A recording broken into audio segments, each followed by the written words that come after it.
اور یہاں خریف میں آپ کو فصلوں کی بوائی کا آپ کو پتہ ہے وقت چاول کپاس گنا مکئی ہے اور انہیں پانی چاہیے ہوتا ہے، خاص طور پر نہری پانی، یہ روک کر کھیتوں میں پانی نہ جائے تو پیداوار ختم ہوتی ہے۔ پاکستان اگئی غذائی شارٹیج کے 10 ملکوں میں، شدید گرمی ویسے ہی آنے والی ہے، اوپر سے کیڑے بیماریاں، تو بڑی خطرناک صورتحال ہے۔ اور D J S P R صاحب نے کہا تھا پانی روکا تو سانس روکیں گے، اب انہیں چاہیے کہ ان کا سانس تو نہ روکے پر پانی کھلوا لیں کم از کم۔ بہرحال یہ بھی ٹرمپ کا معاملہ ہے، جس طرح اس نے کہا تھا ایک جہاز پر حملہ ہوا تو تباہ و برباد کریں گے، لیکن ابھی جو ایران کا قبضے میں جہاز تھا وہ بھی واپس کرنا پڑا۔ تو میڈیا میں جو بیانات دیے جاتے ہیں ان لوگوں کے اور زمینی حقائق بالکل مختلف ہوتے ہیں۔ پاکستان میں تو بیانات اکثر ہم سنتے رہے، خاص طور پر ہندوستان پاکستان کی جنگ کے حوالے سے دعوے ہیں، اس میں ترقیاں ضرور ہوئیں، 5 سال کی مدت ملازمت توسیع، تاحیات استثنا ملا، فیلڈ مارشل بنے۔ جنگ کا تو پتہ نہیں، الیکشن بہرحال یہ لازمی جیتے تھے، جس طرح جیتے تو آپ جانتے ہیں۔ ہندوستان جنگ ہارا، یہ تو سب کو پتہ ہے۔ نریندر مودی البتہ وہاں 4 میں سے 2 ریاستوں میں الیکشن جیت گیا، 2/3 اکثریت سے واپس آ رہا ہے۔ اب جنگ ہار کے الیکشن کیسے جیتا یہ سمجھ سے باہر ہے۔ ہندوستان کی عوام نے اسے کیوں جتوایا، اس پر میں نے غور و فکر کیا تو وہ معیشت نکلی۔ ایران کی جنگ کے بعد بھی آج پیٹرول وہاں پہ 90 سے 94 گئے، 4 کھرب ڈالر کی معیشت ہے وہ دنیا میں 5ویں 6 نمبر میں۔ سالانہ ان کی ترقی 7.6% گروتھ ہے۔ آئی ٹی سیکٹر، بینکنگ، فیکٹریاں دیکھیں ان کی ذرا وہاں جا کے ذرا ان کی آبادی، ان کا جو جی ڈی پی پاکستان سے 6 گنا ان کی آبادی کا پر کیپیٹا بنتا ہے۔ معیشت ان کی ڈیولپنگ کنٹری سے وہ نکل رہے ہیں، ایک ساتھ آزاد ہوئے، دیکھیں وہ کہاں سے کہاں، ہم پتھر کے دور میں۔ بہرحال وہ ایران امریکہ کی جنگ میں بھول جاؤں گا اس سے پہلے کہ اصل معاملہ جو اس کا جو ڈونلڈ ٹرمپ کو نقصان ہو رہا ہے۔ دیکھیں ڈونلڈ ٹرمپ کی حکومت جو ہے وہ اس وقت خطرے میں ہے۔ اس کی وجہ ایک تو اس کا نائب صدر وزیر خارجہ اور ساتھ پینٹاگون بھی، یہ اب اسے مائنس کرنے کے لیے لگے ہوئے ہیں۔ اسرائیل مدد کر رہا ہے۔ یہ ترکی کے صحافی ہیں جو اسلام آباد مذاکرات کے حوالے سے انہوں نے بتایا کہ جے ڈی وینس نے کس طرح نیتن یاہو کو اس وقت مذاکرات کی ناکامی کی خبر، خوشخبری سنائی اور مذاکرات کو سبوتاژ کیا۔ اور جے ڈی وینس کو ان کا کہنا ہے کہ خفیہ طور پر ملینز ڈالر دیے جا رہے ہیں نیا امریکی صدر بننے کے لیے۔ اچھا یہ بات پروفیسر جان میر ہے، انہوں نے بھی کچھ دن پہلے کی تھی کہ وزیر خارجہ اور نائب صدر دونوں صدر بننے کی دوڑ میں، اور اسرائیل ان کا ساتھ دے رہے ہیں۔ جہاں انہیں لگا کہ ٹرمپ مشکل کا شکار ہے، کام نہیں چل سکتا، فارغ۔ یہ جان ایف کینیڈی کے ساتھ ہو چکا ہے، ویسے یاد رکھیے کہ انہونی بات نہیں ہے۔ پھر امریکی فوج بھی دیکھیں اس وقت کیا حالات ہیں کہ 25 ارب ڈالر خرچہ ان کا اس جنگ میں ہونا تھا، اصل اخراجات 100 ارب ڈالر سے بڑھ گئے ہیں۔ اسلحے کے اعتبار سے ٹرمپ نے جو خود خبر دی تھی کہ بائیڈن نے 350 ارب ڈالر کا اسلحہ یوکرین کو دے دیا اور ہمارے پاس ہتھیاروں کی کمی ہے۔ ہائپر سونک میزائل صرف 8 ہے ٹوٹل 2027 میں جو ٹیسٹ ہونے ہیں۔ تو اب ٹرمپ نے کہا ہے اسلحہ تو ہم دڑا دڑ بنا رہے ہیں، مسئلہ نہیں ہے، لیکن یہ سیز فائر کے دوران سب کچھ سمجھ آ گیا معاملہ کیا ہوا۔ امریکی میڈیا کی رپورٹس ہیں اس پہ پوری۔ اب اس میں امریکہ میں فوج کو جو سب سے بڑا مسئلہ اس وقت ہے وہ وزیر دفاع ہے۔ 21 لاکھ فوجی اہلکار ہیں امریکہ میں، 8 لاکھ سویلین سٹاف بھی ہیں، اس ادارے کا انچارج ہے۔ اب جو خطرناک اشارے اس کے بارے میں، اس نے ابھی دیکھے 24 جرنیل اس 66 دن کی جنگ میں کمانڈر اور جرنیل نکالے ہیں وزیر دفاع نے کارکردگی کی بنیاد پہ، جس میں 60% خواتین اور سیاہ فام ہیں۔ اور جو ہٹائے گئے وہ بڑے شاندار کیریئر تھا ان کا، لیکن اس کی بات نہیں مان رہے۔ جنرل رینڈی ان کا جو آرمی چیف ہے، اس نے 4 افسران کو جنہیں ترقی کی فہرست سے نکالا گیا، 2 سیاہ فام اور 2 خواتین تھیں، وزیر دفاع کی اس نے بات نہیں مانی، پھر اسے نکالنا پڑا، اور پھر مجبوراً 3 سٹار جرنیلوں کو جلدی جلدی 4 سٹار بھی بنانا پڑا۔ تو وزیر دفاع کو تو محکمہ جنگ کا انچارج بنایا گیا ہے، اور سینٹ میں جو اس کے ساتھ ہوا ہے وہ وہیں سے پتہ چل جاتا ہے کہ حالات ان کے کتنے بگڑے ہوئے، کہ شراب کے نشے میں دھت ہونا، نسل پرست بیانات دینا، جنگی خراجات اور کامیابیوں کے جو دعوے تھے، دیکھیں نا ان کے تو جتنے بیانات تھے انٹیلیجنس سمیت وہ سارے جھوٹ نکلے۔ ایران کی نیوی تباہ کر دی، فضا تباہ کر دی، 80% میزائل تباہ، وہ کچھ بھی نہیں نکلا، وہ سارے کے سارے جھوٹ نکلے، آپ کے سامنے نظر آ رہا ہے۔ اور امریکی عوام اسی لیے اب ٹرمپ پر اعتماد بھی نہیں کرتی، اور انہیں یاد آ رہی ہے ویتنام کی جنگ، جہاں ان کے ساتھ دھوکہ ہوا تھا امریکہ کے ساتھ، دیکھیں عوام کے ساتھ۔ اچھا یہ دیکھیں، یاد رکھیں اس جنگ کے بارے میں سچویشن بالکل وہی ہے 1964 والی، جب وہ سرد جنگ کا دور تھا، اس وقت بھی دنیا 2 حصوں میں تھی۔ جیسے آج آپ کو امریکہ اور چین نظر آتے ہیں، اس وقت سوویت یونین تھا، کیپٹلزم کا کمیونزم کے ساتھ مقابلہ تھا۔ ویتنام کے 2 حصے تھے، ایک شمالی ویتنام، ایک جنوبی۔ اب جیسے سوویت یونین کے ساتھ معاملہ تھا، ایک اتحادی امریکہ کا، ایک سوویت یونین کا۔ جیسے آج عرب دنیا کے 2 حصے ہیں، عرب امارات، کویت اور بحرین ہے، اسرائیل امریکہ کے ساتھ، اور سعودی عرب ہے، قطر ہے، عمان ہے، ترکی، آذربائیجان، یہ مخالفت میں ہے۔ یورپ میں چلے جائیں تو وہاں بھی یہی حالات ہیں، یورپ پورے کا پورا چین کے ساتھ کھڑا نظر آتا ہے، تجارتی معاہدے کر رہا ہے۔ اور جہاں روس، چین، جو ایران اور شمالی کوریا کا اتحاد ہے، لیکن یورپ وہاں روس کے ساتھ نہیں کھڑا ہوتا یوکرین کی وجہ سے۔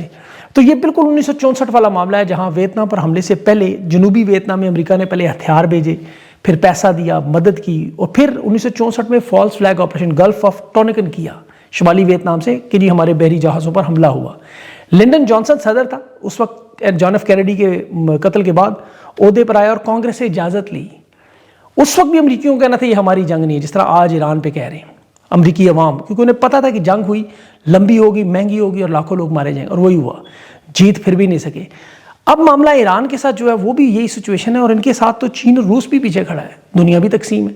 فرق صرف یہ ہے کہ لنڈن جانسن کو کانگریس نے اجازت دی تھی کہ جان ایف کینیڈی قتل ہوا تھا، ہمدردیاں تھیں کانگریس کی امریکی صدر کے ساتھ. اب ٹرمپ کو کانگریس اجازت نہیں دے رہی، اور ٹرمپ پر بھی حالانکہ 3 دفعہ قاتلانہ حملے ہو چکے ہیں، لیکن اسے اجازت پھر بھی نہیں مل رہی. اور ویتنام کے پاس آپ یاد رکھیں ایران کی طرح نہ تو ٹیکنالوجی، نہ میزائل، نہ ڈرون، نہ نیوی، سب سے بڑھ کر نہ آبنائے ہرمز، جہاں سے وہ تیل اور عالمی معیشت کو روکتے. پھر بھی ویتنام جنگ جیت گیا، یعنی نکلنا پڑا. اور یہاں پھر ایران سے جنگ جیتنا تو ناممکن نظر آ رہا ہے کہ پیچھے روس اور چین بھی کھڑے ہیں. تو یہ ساری صورتحال ہے اس جنگ کی. اس پہ اور مزید بھی آپ کو بتاؤں گا. پاکستان کے معاملات کی تھوڑی بات کریں. ابھی تازہ خبر جو ملی 8 مئی کا پختونخوا میں لانگ مارچ، احمد نیازی کا جو اعلان تھا وہ منسوخ ہو گیا کہ عمران خان کی بہنوں کے اس پہ تحفظات تھے، ان کے انٹرویوز آئے، اسپیس میں ان کا پیغام تھا کہ اس احتجاج کا لانگ مارچ کا کوئی فائدہ نہیں ہے، لانگ مارچ اور جلسوں کی کے پی میں ضرورت نہیں ہے. پھر تحریک انصاف کے نوجوانوں نے کہا کہ جب تک خان کی بہنوں کے تحفظات دور نہیں ہوتے ہم کوئی لانگ مارچ نہیں کریں گے. یہ انہوں نے بڑا اچھا کیا، بلکہ انہوں نے کہا خان کی بہنیں اب لیڈ کریں، ہم ان کے ساتھ احتجاج کریں گے. لیکن یہ دیکھیں بڑی انٹرسٹنگ بات ہے کہ اس سے پہلے سلمان اکرم راجہ خیبر پختونخوا کی حکومت نے بھی یہ اعلان کر دیا تھا کہ یہ اپنی ذاتی حیثیت میں کریں جو کریں، لیکن پارٹی ساتھ نہیں دے گی. یعنی یہ احتجاج ان کا اپنی ہی حکومت کے خلاف بن رہا تھا. میں اس چیز پہ خوش تھا کہ انہوں نے دیکھو عمران خان کی بہنوں کی آواز سن لی. یعنی انٹرویو میں ڈائریکٹ انہوں نے نہیں کہا. یہاں عمران خان کی بہنیں اڈیالہ جیل ڈائریکٹ بلا رہی ہیں منیز ایم پی ایس اور پارلیمنٹیرین، انہیں آواز نہیں پہنچ رہی. تحریک انصاف کی جو غیر فعال قیادت نظر آ رہی ہے، یہ وہی لوگ ہیں جو آپ کو پتہ ہے زمان پارک کے بعد ٹکٹ کے لیے جانوروں کی طرح لڑتے تھے، اور یہ آپ کو دوبارہ ایسے نظر بھی آئیں گے. یہ بھی آپ کو بتا دوں فی الحال جو پارٹی کے اندر جو حالات ہیں ان کے بڑے کمزور سطح پہ ہیں، اور انہیں تو چاہیے دیکھیں کہ یہ جو تنظیمی عہدے ہیں انہیں ڈسمینٹل کر دیں، نوجوان لوگوں کو سامنے لے کر آئیں. عمران خان سے ملاقات نہیں ہو رہی کہ احتجاج کی ظاہر کال نہ آ جائے، تو اس دوران کم از کم پرانے ورکرز کو، نوجوانوں کو سامنے لائیں، پارٹی کا سٹرکچر تو بدلیں. اوورسیز پاکستانیوں میں تو بالکل ہی دیکھیں ممبرشپ ختم ہوئی ہے، اسے بحال کر سکتے ہیں وہ نہیں کر رہے.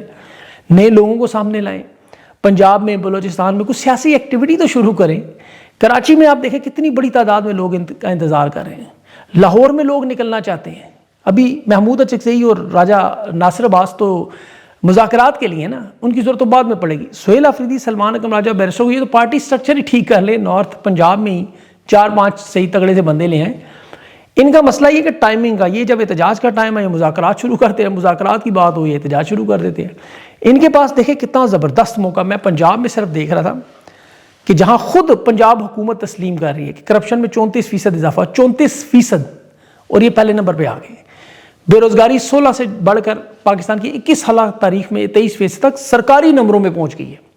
غربت میں آدھے سے زیادہ پاکستان اور پنجاب سب سے بڑا صوبہ ہے. مریم نواز کی صرف ذاتی تشہیر پر جو اربوں روپے انہوں نے لگائے، وہ جو اشتہار بنائے تھے، وہ سارے کے سارے اب صاف ستھرا پنجاب کے کوڑا کرکٹ میں پڑے ہوتے ہیں. ورکرز، اساتذہ، ان بیچاروں کو تنخواہیں نہیں ملتی، 1.5 لاکھ اسامیاں ختم ہو گئیں، 10 ارب کا مریم نواز کا جہاز آیا. لیکن یہاں پنجاب میں خاموشی دیکھیں. مطلب حکومتی پالیسی پر تنقید تک نہیں کر سکتے یہ لوگ. ان سے اچھا تو وہ اب سارا عالم ہے. دیکھیں محسن نقوی کے خلاف نام لے کے پوری ویڈیو تو بنا دی، فلیٹ اس کا اپنا تھا تو مینڈیٹ ان کا بھی تو بیچاروں کا گیا ہوا ہے. یہ کم از کم وہ نہیں کر سکتے تو خان کی حکومت کی پرفارمنس کا ذکر کر لیا کریں. ایک دن ٹیکسٹائل انڈسٹری اٹھائیں، 20 ارب ڈالر تک پہنچی، اس کا بتائیں کہ 5 ارب ڈالر کا حکومت نقصان کیسے کر رہی ہے. ایک دن یہ 100 ارب ڈالر کا سکینڈل اٹھائیں، پاکستان سے نکلا کیسے. ایک دن یہ بری امام کا سکینڈل اٹھا لیں. ایک دن یہ پیٹرول کی قیمتوں کا سکینڈل اٹھائیں. ایک دن IPPs کا جو 8 کھرب دینا ہے وہ بتائیں. بجلی کی لوڈ شیڈنگ پہ بات کریں. اب بھائی عمران خان کی رہائی پہ نہیں بات کر سکتے تو کم از کم IMF کی وہ جو رپورٹ ہے جس میں 5 کھرب کی کرپشن ہے اسی کو پکڑ کے اس کے اوپر بولنا شروع کر دیں. کم از کم روزانہ پریس کانفرنسز کر کے پولیٹیکل ایکٹیویٹی تو انگیج کریں. اس سے تو کسی نے نہیں روکا. ایسے ہی وکلا ان کے دیکھیں کروڑوں روپے کی انہوں نے فیسیں تو لی ہیں عمران خان کی. اب ان کی پروفیشنلزم قابلیت کا امتحان ہے، کیونکہ عمران خان کا جو القادر ٹرسٹ کیس ہے وہ 7 مئی سے شروع ہونے والا ہے ہائی کورٹ میں. اس میں سرفراز ڈوگر نے سزا جو معطلی کی درخواستیں تھیں وہ مسترد کر کے اسے ایک ہی شکل بنا دی پوری کی پورے کیس کی، مرکزی اپیل، جس میں عمران خان اور بشرا بیوی کا. اب سلمان صفدر صاحب کا دعویٰ تھا کہ یہ 3 منٹ کا کیس ہے. آپ کو یاد ہوگا یہ سزا ڈوگر کی تو یہ خواہش ہو کہ سزا مستقل کر کے اسے آئینی عدالت میں بھیجوں. اب یہاں سلمان صفدر صاحب کو دیکھنا ہے کہ وہ اس کیس کو کیسے اڑاتے ہیں، کیونکہ انہوں نے یہ دعویٰ کیا ہوا ہے. یہ پہلے مریم نواز پہ بھی اس طرح کا کیس تھا جو نیب نے لڑنے سے انکار کر دیا. نیب نے, آپ کو پتہ ہے کہ نیب کون چلاتا ہے, پھر کہ نواز شریف آئے گا تو کیس چلے گا. نواز شریف آیا, وہ ایئرپورٹ پہ بری ہو گیا. یہاں نیب لڑنے کے لیے تیار ہے. اب دیکھتے ہیں کہ تحریک انصاف کے وکلاء ان سے کیسے لڑتے ہیں. یہاں ان کے پاس اگر ہزاروں وکلاء 7 مئی کو نظر آئے جونیئر سمیت, تو ظاہر ہے پھر جج بھی سوچیں گے, رہنا تو انہوں نے اسی عدلیہ میں ہوتا ہے, انہی وکلاء کا سامنا کرنا ہوتا ہے. تو یہ اگر اپنے کیسز کو ان ججز کے سامنے سوچنے کی بجائے انصاف اور قانون پہ سوچے تو انشاءاللہ کیس میں خان کی رہائی ہو جائے گی. اب ایک اور آخری مسئلہ جو میں نے کل آپ کو بتایا تھا کہ نون لیگ کا میڈیا سیل جنہیں ہدایت ملی ہے کہ جمائمہ خان کی شادی کی جو خبر آئی ہے اس کو تانے جھگتے مذاق ضلالت ہر کام کریں. 22 سال پہلے خان نے طلاق دی, 22 سال, اور یہ پوچھ رہے شادی کیوں کی. پوچھنے والے کون؟ آل شریف. شہباز شریف صاحب نے 5 شادیاں کی ہیں, حمزہ نواز, حسن نواز, اسما نواز اور جنید صفدر, یہ 5 آل شریف کے سپوت 2 شادیاں کر چکے ہیں. دونوں خواجہ آصف اور دوسرا خواجہ سعد, دونوں 2 شادیاں, اسحاق ڈار کی 2. اور ابھی میں دیکھ رہا سریام کے اینکر صاحب ہیں اور وہ سابقہ اہلیہ عمران خان کے رحم, انہوں نے 3 شادیاں کی ہوئی ہیں.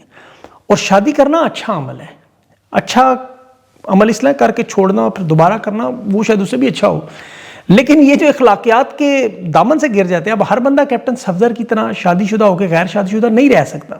تقاضے ہیں, اللہ تعالیٰ ان کو ہدایت دے. ابھی نون لیگ کے رہنما کی میں ٹویٹ دیکھ رہا تھا, نوجوان ہی ہے, اس کی والدہ دنیا سے رخصت ہوئی, لوگوں سے دعا کی درخواست کر رہے تھے. اور ایک ان کے جو اینکر جن کے دانت بڑے گندے ہیں, ابھی ان کی والدہ کا انتقال ہوا, ان کو بھی اللہ جنت نصیب, پر وہ بھی اس مہم میں بڑھ چڑھ کر حصہ لے رہے ہیں. یہ چیزیں ذرا تھوڑا سا اخلاقیات سے سوچنا چاہیے. اور بہرحال چلے اس پہ اب کیا زیادہ بات کی جائے, اس کے علاوہ کچھ اور بھی خبریں ہیں لیکن وہ اگلے ویڈیو تک کے لیے اپنا خیال رکھیں. مجھے اجازت دیں, اللہ حافظ.